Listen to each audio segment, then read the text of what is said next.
এ সপ্তাহের আন্তর্জাতিক নিউজে থাকছে রাশিয়ার ন্যাটোর বিরুদ্ধে সরাসরি শক্তি প্রয়োগের হুমকি, ইউরোপে অজ্ঞাত ড্রোনের আনাগোনা আর জেলেনস্কির নতুন সতর্কবার্তা, ভারতের রাজনীতিতে রাহুল গান্ধীর বিরুদ্ধে চাঞ্চল্যকর হত্যার হুমকি, গাজা পুনর্গঠনে ট্রাম্পের বিতর্কিত পরিকল্পনা, পশ্চিমা নিষেধাজ্ঞার মোকাবেলায় ইরানের প্রস্তুতি এবং চীনের নবনির্মিত বিশ্বের সর্বোচ্চ সেতুর খবর।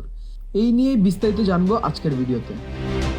ন্যাটোর বিরুদ্ধে রাশিয়ার শক্তি প্রয়োগের হুমকি, নতুন সংঘাতের আশঙ্কা।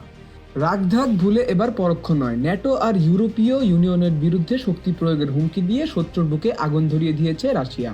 জাতিসংঘের মঞ্চে দাঁড়িয়ে রুশ পররাষ্ট্রমন্ত্রী সের্গেই ল্যাভরভের করা এই হুমকিতে যুদ্ধ আর রক্তপাতের আশঙ্কা চলছে চুলচেরা বিশ্লেষণ। পশ্চিমা বিশ্বকে কঠোর জবাব দেওয়ার হুঁশিয়ারি দিয়েছে রাশিয়া, জানিয়েছে ন্যাটো কিংবা ইউরোপীয় ইউনিয়ন কোনো রকম আগ্রাসন চালালে মস্কো সিদ্ধান্তমূলক জবাব দেবে। পশ্চিমা সামরিক জোট ন্যাটো সম্প্রতি মস্কোকে সতর্ক করেছে, কারণ ইউরোপের কয়েকটি দেশের আকাশে রাশিয়ার ড্রোন ও যুদ্ধবিমান পাঠানোর মতো উস্কানি বন্ধ করতে তারা বলেছিল। ন্যাটোভুক্ত ৩২টি দেশ এক যৌথ বিবৃতিতে জানিয়েছে, নিজেদের রক্ষায় তারা সামরিক ও বেসামরিক সব ধরনের পদ্ধতি ব্যবহার করবে। এই চলমান উত্তেজনার মাঝে প্রশ্ন হলো, শেষ পর্যন্ত কি সামরিক সংঘাতের কি গড়াবে এই দ্বন্দ্ব? ইউরোপে অজ্ঞাত ড্রোনের আনাগোনা ও জেলেনস্কির হুঁশিয়ারি, পুতিনের নয়া আগ্রাসনের ক্ষেত্র প্রস্তুত। চলতি মাসে হুট করে ইউরোপের দেশে দেশে বেড়েছে অজ্ঞাত ড্রোনের আনাগোনা, সন্দেহের তীর রাশিয়ার দিকে। গত ৯ সেপ্টেম্বর পোল্যান্ডের আকাশসীমায় ২০টিরও বেশি ড্রোন প্রবেশ করে।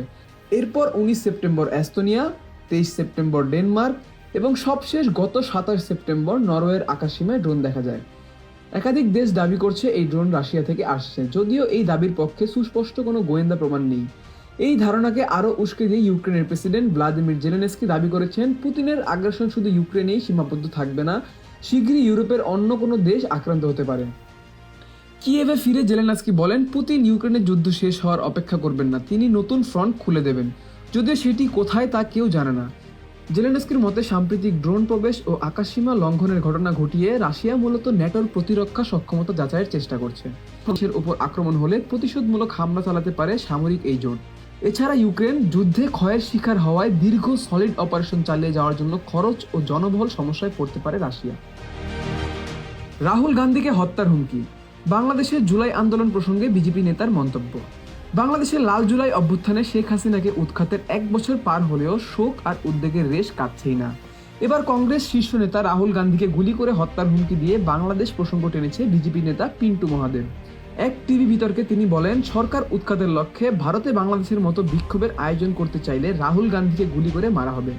তিনি জুলাই গণ অভ্যুত্থানের প্রসঙ্গ টেনে বলেন, যদি রাহুল এখানে বাংলাদেশের মতো বিক্ষোভ করার চিন্তা করে বা স্বপ্ন দেখে, তাহলে তার বুকে গুলি করে দেওয়া হবে, এই ব্যাপারে কোনো সন্দেহ নেই। এদিকে চাঞ্চল্যকর এই হুমকির পরপরই রাহুল গান্ধীর অতিরিক্ত নিরাপত্তার দাবি জানিয়ে দেশটির স্বরাষ্ট্রমন্ত্রী অমিত শাহকে চিঠি লিখেছে কংগ্রেস পার্টি। চিঠিতে বলা হয়, এটি কোনো অসাবধানতাবশত উচ্চারিত কথা নয়, বরং বিরোধী দলীয় নেতা এবং ভারতের অন্যতম শীর্ষ রাজনীতিকের বিরুদ্ধে সুপরিকল্পিত হত্যার হুমকি। কংগ্রেস পার্টি সতর্ক করে বলেছে, অমিত শাহ যদি দ্রুত, দৃঢ় এবং প্রকাশ্যে ব্যবস্থা নিতে ব্যর্থ হন, তাহলে তা হবে বিরোধী দলীয় নেতার বিরুদ্ধে সহিংসতাকে স্বাভাবিক করার শামিল। গাজা পুনর্গঠনে ট্রাম্পের বিতর্কিত পরিকল্পনা, ইরাকের কসাই টনি ব্লেয়ারের নেতৃত্বে প্রস্তাব। গাজা পুনর্গঠন নিয়ে ঘৃণ্য এক পরিকল্পনায় এগোচ্ছেন মার্কিন প্রেসিডেন্ট ডোনাল্ড ট্রাম্প। গাজায় দখলদার ইসরায়েলের হামলা ও হত্যাযজ্ঞ থামলে অন্তর্বর্তী সরকার গঠন সহ ২১ দফা প্রস্তাব প্রকাশ করেছে ট্রাম্প প্রশাসন। সবচেয়ে বেশি আলোচনায় এসেছে গাজার সম্ভাব্য প্রশাসক হিসেবে সাবেক ব্রিটিশ প্রধানমন্ত্রী টনি ব্লেয়ারের নাম প্রস্তাবের ঘটনা।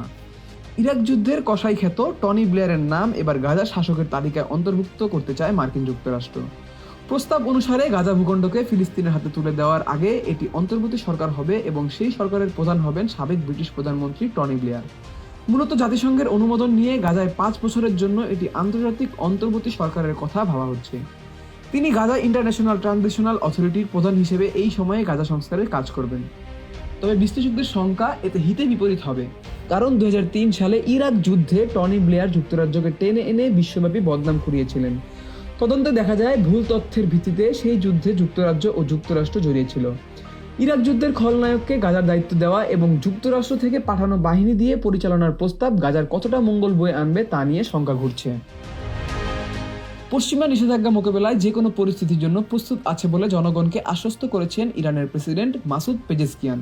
রোববার মন্ত্রিসভার বৈঠকে পেজেশকিয়ান বলেছেন, প্রতিবেশী দেশের সঙ্গে গঠনমূলক সম্পর্কের পথে অটল আছে ইরান এবং তেহরান দৃঢ়তা, জনগণের শক্তি আর মর্যাদাপূর্ণ উজ্জ্বল ভবিষ্যতের দিকে অগ্রসর হতে চায়।